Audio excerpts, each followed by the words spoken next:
Welcome to my YouTube channel. आज मैं आपको क्लास 8 उर्दू गुलदस्ता बुक का सबक नंबर 5 पढ़ाऊंगी। एग्ज़ाम से मुतालिक पूरे ही चैप्टर की 100% तैयारी करवाऊंगी। थोड़ा भी टाइम वेस्ट नहीं करूंगी। सभी चैप्टर्स आपको इस बुक के प्लेलिस्ट में मिल जाएंगे। तो सबक का नाम है चंद मनाज़िर कुदरत और इस सबक को लिखा है इब्ने इंशा ने।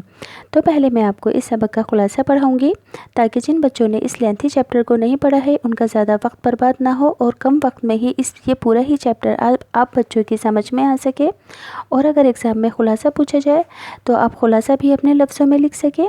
फिर इसके बाद मैं आपको लास्ट में इस बुक के टेक्स्ट बुक के क्वेश्चन आंसर समझाऊंगी। तो खुलासा ध्यान से सुनेंगे। इब्ने इंशा सबसे मुमताज़ मज़ा निगार हैं। वे अपनी ज़हानत से आम वाक़यात में भी लुत्फ़ पैदा कर देते हैं। मुसन्निफ़ ने इस सबक में कुदरत के मनाज़िर को मज़ाही अंदाज में पेश किया है।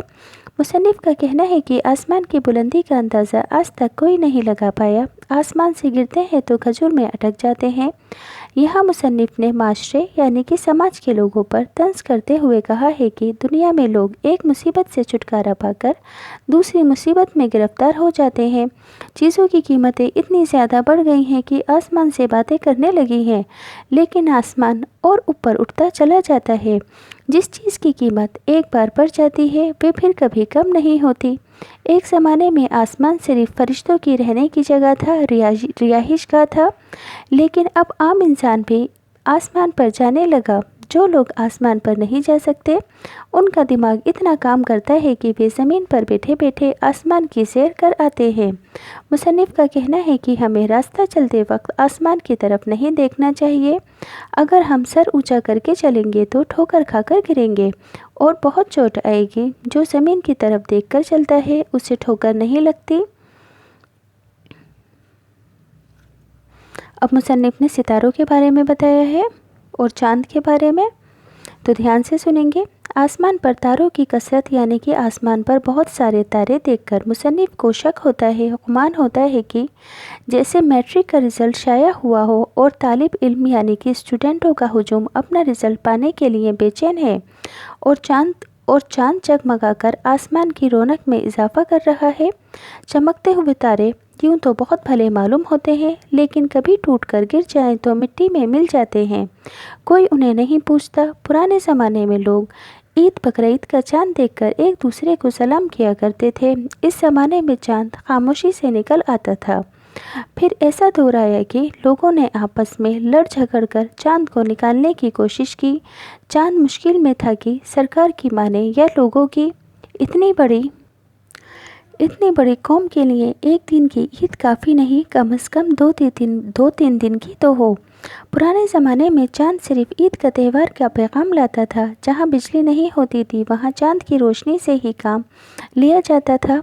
विलायत वालों का ख्याल था कि ये चाँद सोने का बना हुआ है। इस लालच में वहाँ जा पहुँचे, लेकिन पास जाकर देखा तो काली मिट्टी के सिवा कुछ नहीं पाया। मिट्टी को बोरियों में भर कर ले आए और दुनिया में इनकी वाह हो गई।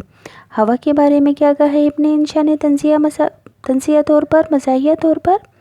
हवा भी अजीब चीज़ है। एक तरफ ये आग जलाती है तो दूसरी तरफ चिराग गुल करती है, यानी कि दिए को बुझा देती है।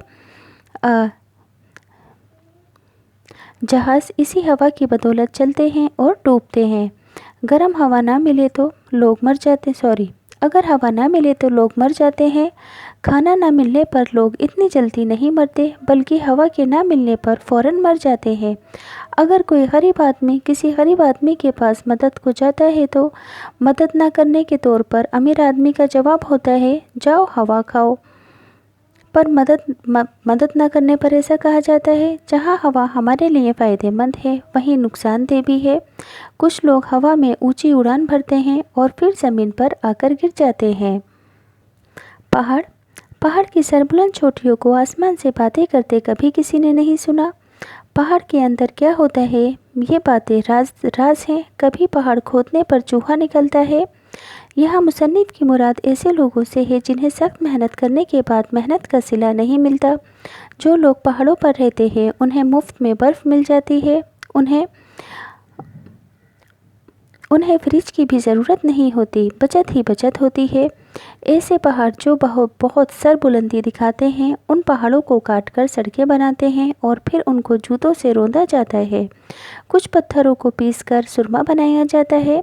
یہاں مصنف نے معاشرے یعنی کہ سماج پر چوٹ کی ہے کہ جو لوگ زیادہ غرور کرتے ہیں، زیادہ ہوا میں اڑتے ہیں، انہیں بعد میں پچھتانا پڑتا ہے، ان کا سارا غرور مٹی میں مل جاتا ہے۔ لاسٹ ہے ابر۔ ابر کے بارے میں ابن انشا نے کیا کہا ہے؟ آج کے سائنسی دور میں بچہ بھی یہ بتا سکتا ہے کہ ابر کیا چیز ہے، لیکن مرزا غالب اتنے بڑے شاعر ہو کر پوچھتے پھرتے ہیں کہ ابر اور ہوا کیا ہے؟ مزاحیہ انداز اختیار کرتے ہوئے مصنف کہتا ہے کہ مرزا غالب نے 100 سال پہلے پیدا ہو کر غلطی کی تھی۔ کبھی ابر کو بلانے کے لیے دعا کی جاتی ہے تو کبھی ابر کو روکنے کے لیے، لیکن ابر اپنی مرضی کا مالک ہے، جہاں چاہے برس جاتا ہے، جہاں چاہے لوگوں کو ترسا دیتا ہے۔ اے ابر تو جم کر برس، جہاں ضرورت ہے وہاں برس، تاکہ لوگوں کو راحت مل سکے۔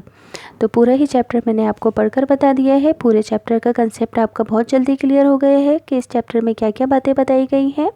اب ٹیکسٹ بک کے کوشچن آنسر ہیں۔ سوال نمبر 1، آسمان سے گرا کھجور میں اٹکا سے کیا مراد ہے؟ جواب، آسمان سے گرا کھجور میں اٹکا سے مراد ایک مصیبت سے چھٹکارا پانے کے لیے دوسری مصیبت میں گرفتار۔ سوال نمبر 2، ستاروں کی کثرت سے گمان ہوتا ہے جیسے کہ میٹرک کا رزلٹ شائع ہوا ہو۔ ستاروں کی کثرت اور میٹرک کے رزلٹ میں کیا بات یکساں ہے، یعنی کہ کیا بات ایک جیسی ہے؟ تو جواب میں لکھو گے، ستاروں کی کثرت اور میٹرک کے رزلٹ میں یہ یکسانیت ہے کہ آسمان پر تاروں کی کثرت دیکھ کر گمان ہوتا ہے جیسے کہ میٹرک کا رزلٹ شائع ہوا ہو اور طالب علم یعنی کہ اسٹوڈنٹس کا ہجوم اپنا رزلٹ پانے کے لیے بے چین ہو۔ سوال نمبر 3، مصنف نے اپنے خاص مزاحیہ انداز میں چاند کے کیا مصرف بتائے ہیں؟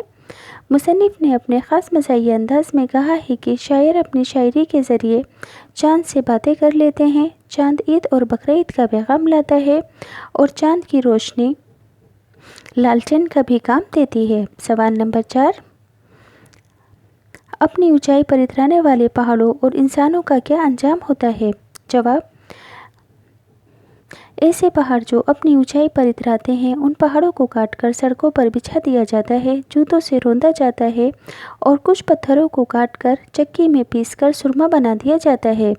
جو لوگ اپنی اونچائی پر اتراتے ہیں، اپنی بڑائی پر غرور کرتے ہیں، ایک دن ان کا سارا گھمنڈ مٹی میں مل جاتا ہے اور انہیں پچھتانا پڑتا ہے۔